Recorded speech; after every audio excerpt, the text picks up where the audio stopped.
அதே பள்ளியில்தான் அவரது அண்ணன் சாசி கண்ணன். அவர் மின்வாரிய பொறியாளர். அவர் அக்கா பத்மா. இவர்கள் இருவரும் படித்தது இந்த பள்ளியில்தான். அப்பொழுதெல்லாம் நன்றாக படித்து நல்ல மதிப்பெண் பெற்றால் இரட்டை தேர்ச்சி, அதாவது டபுள் ப்ரமோஷன் செய்து விடுவார்கள். அப்படித்தான் ராஜகோபாலன் ஐயா பல வகுப்புகளில் இரட்டை தேர்ச்சி பெற்று 18 வயதிலேயே ஆசிரியராக பொறுப்பேற்றார். நான் பணியாற்றிய பள்ளியில் பலர் என்னை மாணவரென்றே நினைப்பர்.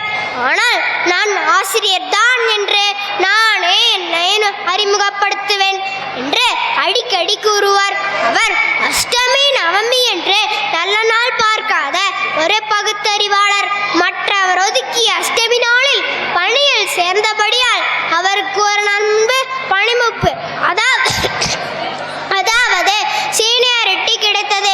அவர் மிக குறுகிய நாட்களிலேயே தலைமை ஆசிரியராகப்பட்டார். அவர் நீண்ட நாட்கள் தலைமை ஆசிரியராக இருந்ததற்கு காரணம் அவருடைய முற்போக்கான வாழ்க்கைதான். அவருக்கு மிகவும் பிடித்த பாவலர் சுப்பிரமணிய பாரதியார்.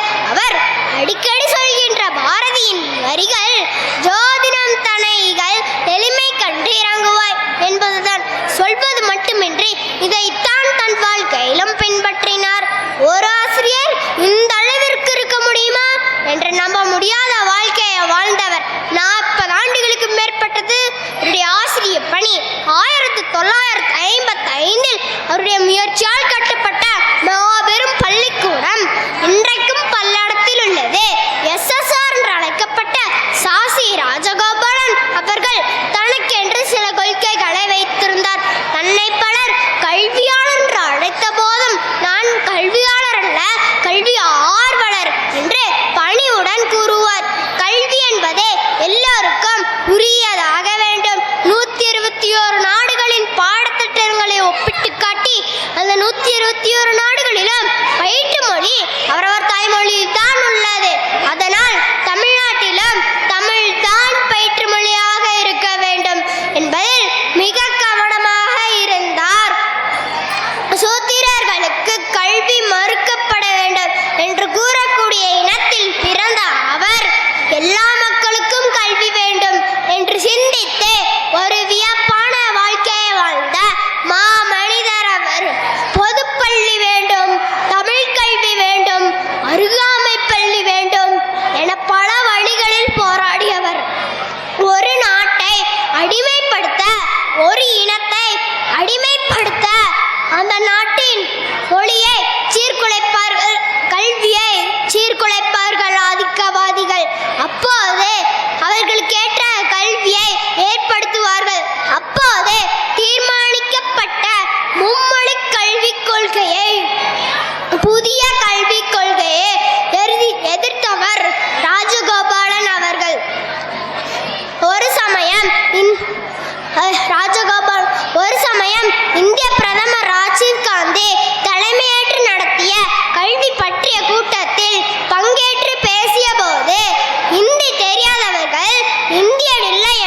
அவருடைய இறுதி நாட்கள் சென்னையில் உள்ள நந்தினி முதியோர் இல்லத்தில் கழிந்தது. கோயம்புத்தூரின் பெருமை மூத்த கல்வியாளர் என்று போற்றப்பட்ட சாசி ராஜகோபாலன் அவர்களின் இறுதி பயணம் கோடம்பாக்கம் ராஜாஜி மருத்துவமனையில் 3/2/2026 அன்று முடிவடைந்தது. அவருடைய உடலும் மாணவரின் கல்விக்காகவே அர்ப்பணிக்கப்பட்டது. தோன்றிற் புகழோடு தோன்றுக அஃதிலார் தோன்றலி தோன்றாமை நன்று என்ற வள்ளுவரின் வாய்மொழிக்கேற்ப வாழ்ந்து மறைந்த நமது தமிழ் பற்றாளர் சாசி ராஜகோபாலன் ஐயாவை நினைவு கூர்ந்து அவர் விட்டு சென்ற தமிழ் பணியை நாமும் தொடர்வோம். நன்றி, வணக்கம். ராஜகோபாலன் ஐயா வந்து இவர் தாங்க. இவர் கல்விக்காக வந்து மாபெரும் வேலைகளை செஞ்சவர். அரசுக்கே எதிரான குரல் கொடுத்து கல்வியில் நிறைய மாற்றங்களை செஞ்சவர். கடந்த மாதம் வந்து அவர் இறந்துட்டார். அவருடைய நினைவாக வந்து இந்த குளமுருகன் மாணவர் வந்து பேசியிருக்காங்க.